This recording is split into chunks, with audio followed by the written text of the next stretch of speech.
Hello? Yeah, good.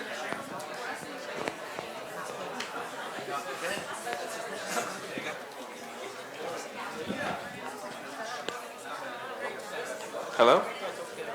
Okay. Hello? Hello?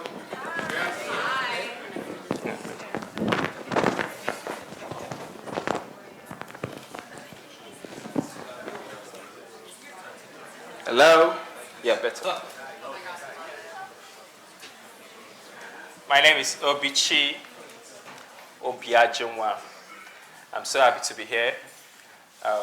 Very, very nice to meet you guys. Sofaer graduate 2015, 2016. And the CEO and founder of Hootspar Innovations. And I know that name rings some bell. Hootspar, yeah.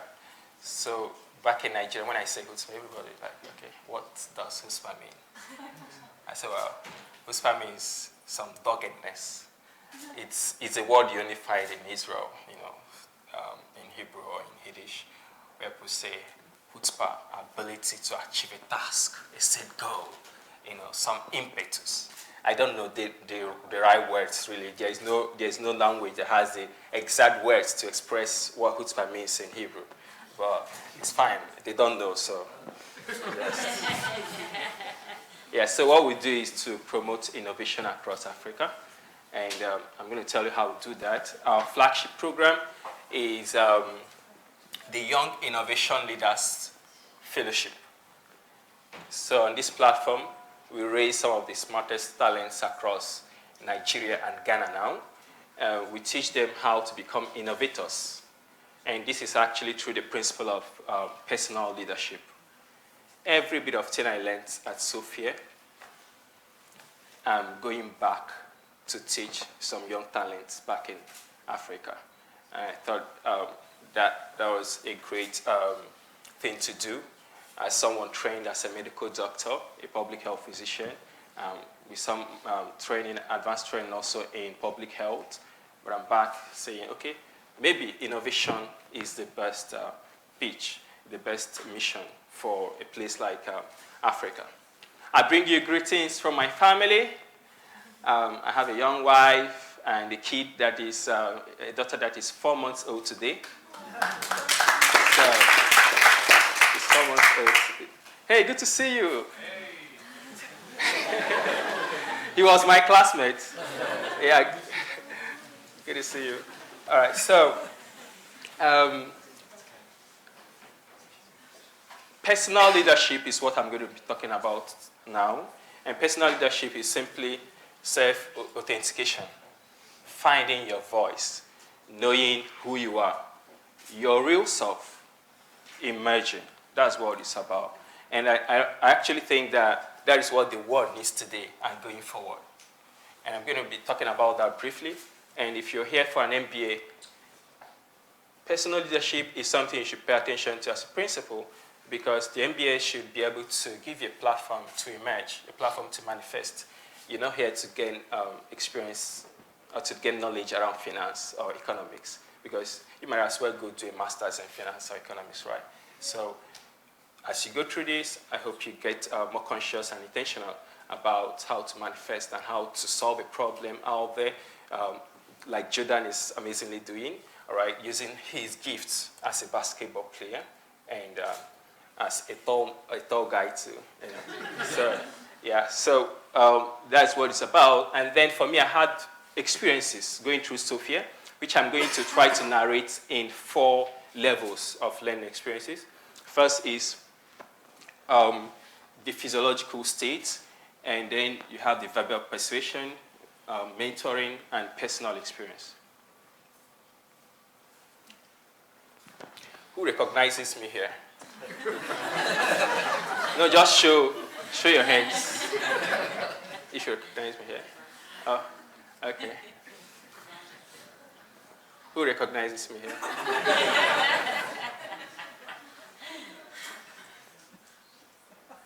And here.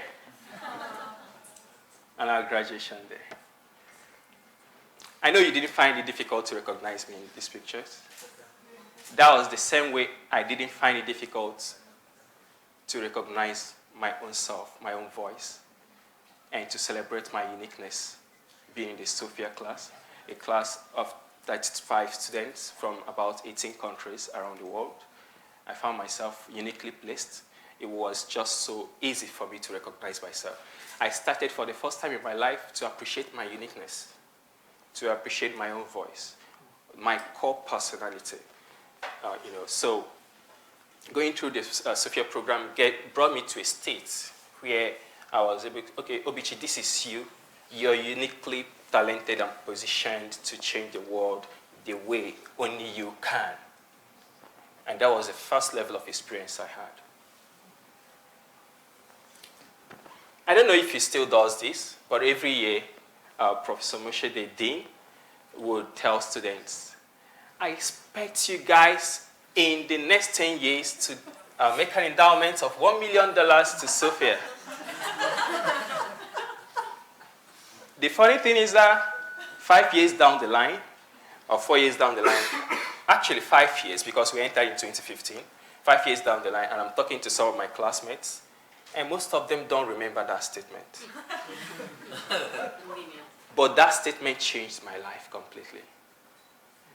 Before I got into the Sofaer program, my biggest ambition was to go back to Nigeria and become a minister of health, leader of the healthcare space in my country, working for the government and kind of thing like that. But immediately I heard that statement, my ambition changed.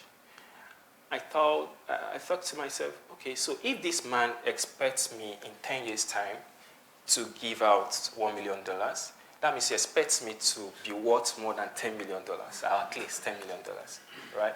So I said, I would not have that kind of money as the Minister of Health in Nigeria, unless I would steal public funds, which I wasn't going to do, right? So I said, okay, maybe the thing I should do will be to think about the world as my playing field, not just Lagos State or Nigeria, right? So it expanded my mind. I started seeing the world as a smaller place, a smaller playing ground for myself. I started thinking, okay, what solutions can I bring out there that would solve the problems of the world? All of a sudden, I became this giant, kind of person in mind. Not as innocent as I'm looking in my face, but I became so strong in my mind. I was now thinking big. My ambition grew. I was thinking, how can I address problems of the world? And that was a very important part of my life. Then that was not enough. As about the time I was going to graduate, confusion sitting. Here was this guy, MD, with a Master of Public Health from Hebrew University, then with an MBA in Innovation and Entrepreneurship from Sofaer. What should I be doing with my life? Confusion. So I decided, okay, maybe I'll go to the US to practice medicine, conclude my residency in pediatrics, be a medical doctor, make some good money. Or maybe I should go to London School of Hygiene to do a PhD in economics because I had gotten an admission the previous year.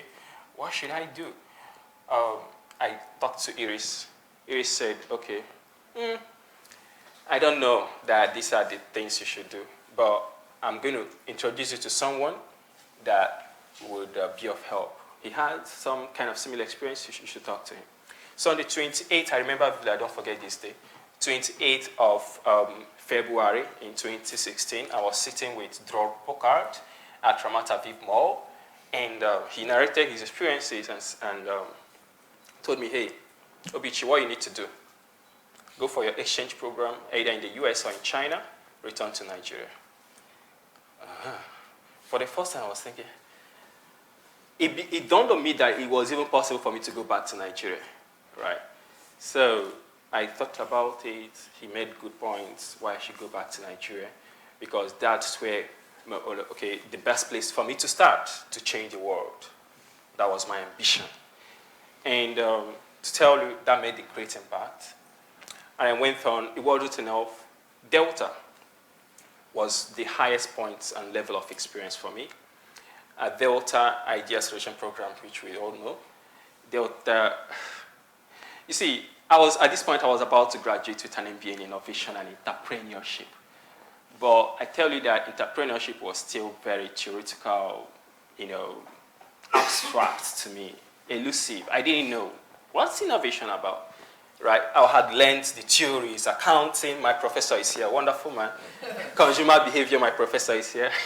so I had learned all these theories, but what does it mean in practical terms? Delta demystified it for me. Luckily, I was the team lead, and we developed a solution to prevent and manage diabetics and all of that, going from the idea and to the concept and pitching it and all of that. I learned a lot within just a few weeks. But what happened? Beyond that, I went for my exchange program, thanks to Hila, did it. So went to George Washington University in the US, and this same idea was accepted in the new venture competition of George Washington University, and went on I created a new team of course, and I got to the semi-final stage with my idea. Now, but even before then, they had told me, hey, you just have 1 semester. Exchange program is 1 semester. I told them, well, my idea would have to feature in the new venture competition, and that was the following semester. Okay, so it was a challenge. What would happen? I told them, well, I'm coming from Israel. We don't really see impossibilities. It has to just be a way out. So they extended my visa for another 1 semester. And I stayed back, I competed in the program, and I got a scholarship, National Science Foundation Innovation Core Program.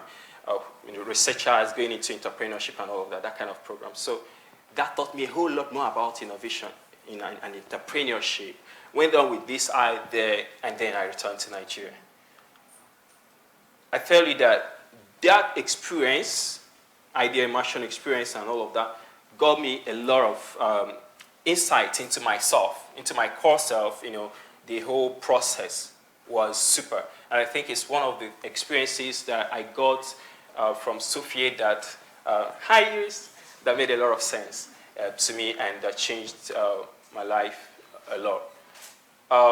Going forward, I will want to say this about Sofaer. These 4 stages of learning, I think that is something we should try to be more intentional about, and let it be an experience kind of model that every student that is going through the MBA program should have, because it's where the world is going to today. A place where talent is going to be more viable than anything else. A place where people's core personality will be what would sell, will be what will sell more than anything else.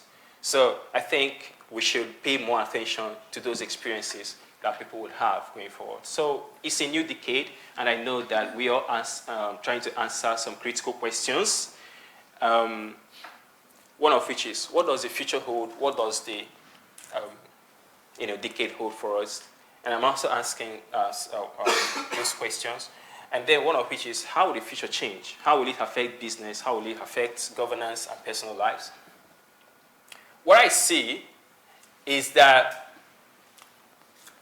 innovation, technological innovation is going to affect the way we do a lot of things in business. Okay, on the consumer side, because of data and mobile network and all of that, technology, innovation, people are going to, the tastes of customers is actually going to really change a lot, and is going to have great demands on the whole business terrain and ecosystem. So you find out that consumers are going to have their tests, their patterns, their consumer behavior patterns, change drastically. New business models are going to come up, and life is going to improve a lot, going to get easier a lot for consumers. So that's on the consumer end of it. But what I see on the supplier end of it is that you see the new markets are going to open up because communication and logistics costs are going to drop. So you find that new markets are going to open up. There's going to be a lot of prosperity out there, kind of thing, and it's going to be a time for entrepreneurs to think of new ways and new models to be able to create products and services with more quality, less speed and less cost, delivering value. So that's how it's going to be. But the sad thing is that the middle class is going to start diminishing because of automation. A lot of people are going to start losing their jobs. And I'm intrigued because this is where personal leadership comes in. If you cannot be sacked from what you're doing, then this new decade, the future is for you. So we're getting people to start thinking of how to deploy themselves rather than, how to get employed. And so this runs down, through governance, through personal lives. You're going to see people being more, trying to demand more from the governments, and the governments trying to also demand more from the citizens. So that's actually what the next decade is going to be about, having surveillance systems and all of that for citizens and having more control over citizens. So, but the good thing is that the future is a future that all of us can embrace if we put humanity first. All right, if we try to embrace our personal leadership, as I tried to put it. But how am I preparing for the future that I see? At the Spark that I tried to explain that I run back in Nigeria, we have a flagship program, the Young Innovation Leaders Fellowship. We develop skills of locals, people, young persons, average age of 24, 25, into becoming innovators, social innovators. They try to solve problems within their communities, within the society, okay, being solution providers instead of being mere consumers. So exactly the things I've learned at Sofaer, I go back to do back in Nigeria and in Ghana. 3 areas that I focus is human capital development. We get these guys from, fresh out of school, some 1-2 years of experience, and we train them on all the concepts you're learning here already around innovation. Then when they graduate through the 4 months fellowship program, they stay back on the platform trying to scale up the technologies they have come up with. Then physical capital, of course, these technologies, these businesses, some of them try to yield funds and all of that. And I'm looking at the next 10 years, the portfolio of businesses we're going to have trying to solve critical and fundamental problems in the societies. Then we also have intellectual property. The intellectual properties belong to the platform that we have created. So this is, to me, what the future is going to, how we are preparing for the future. The future I see is a place where it's all going to be about intellectual property and intellectual capital and physical capital. All right. So the winner wins all kind of thing. That's how I'm preparing for it. Comparing my vision to the future of Sofaer. By the way, we've come up with a number of solutions so far these past 2 years within Nigeria and Ghana. I'll be happy to talk about those later. How should Sofaer prepare for the future we see, or the future I see? There are a number of things I think Sofaer should still retain, like diversity, idea acceleration programs, very important, like Delta, the GBS, and exchange programs. But Sofaer should really leverage the fact that it's in Tel Aviv. I think Tel Aviv is one of the biggest assets Sofaer has. It should engage more with the whole innovation ecosystem, the more mentorship, more clubs, and programs for self-discovery. Then a stronger alumni network as well. So this very slide is about some of the innovations we've created. I want to spend the last minutes talking about this. Theragist is a platform that we've created to solve the problem of mental health. Increasingly, more Nigerians are committing suicide. sometime last year, we hear that almost every week, an adolescent is committing suicide. And this is actually because of a lot of depression. Mental health is a spectrum. So we've created a platform where young people can come in anonymously and talk about their worries. And then with our algorithm, we're able to pick some red flag, interactions and expressions that counselors can follow up on these guys and counsel them and give them some therapy. Then Pregnancy Manager is a platform we have designed to reduce maternal mortality back in Nigeria as well. So with this, we're leveraging solutions existing, government solutions and all of that existing within communities in the rural places to be able to solve the problem of pregnancy mortality during pregnancy. We try to solve the problem of delay in decision making, delay in getting to the hospital, to the clinics, and delay in getting to be transferred to a higher center in case of emergency.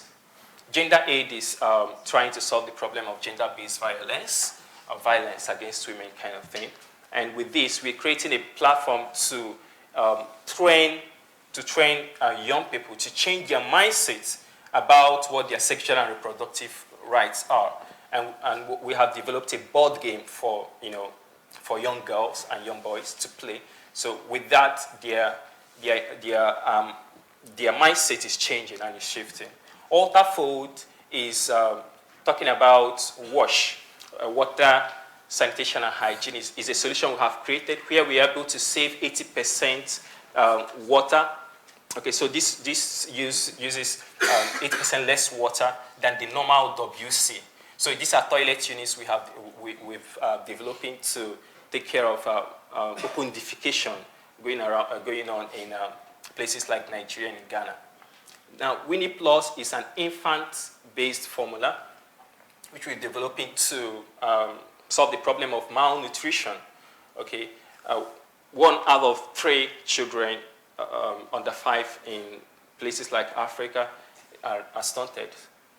So Winnie Plus is a rich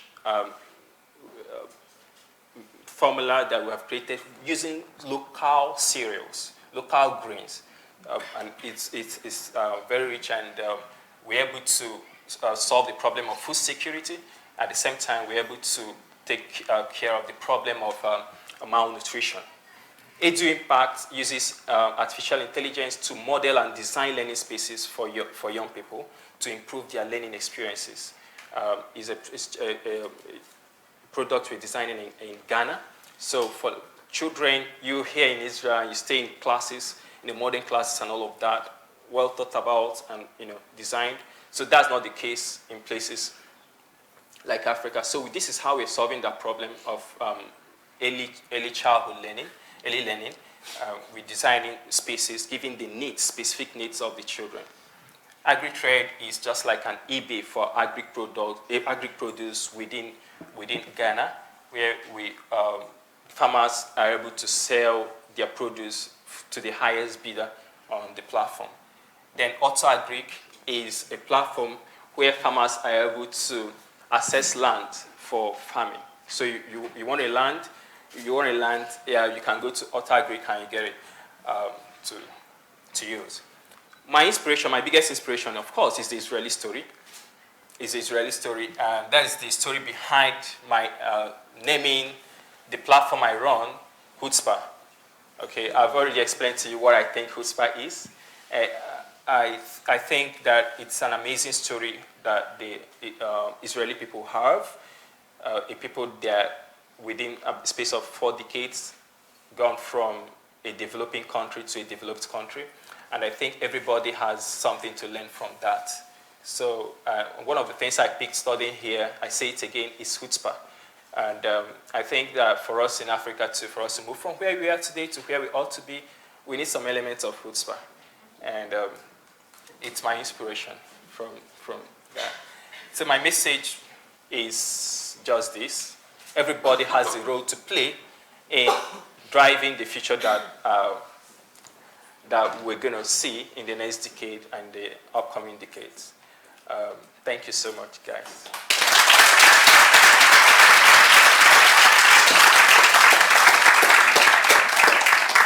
So by the way, we're looking out for mentors for my fellows.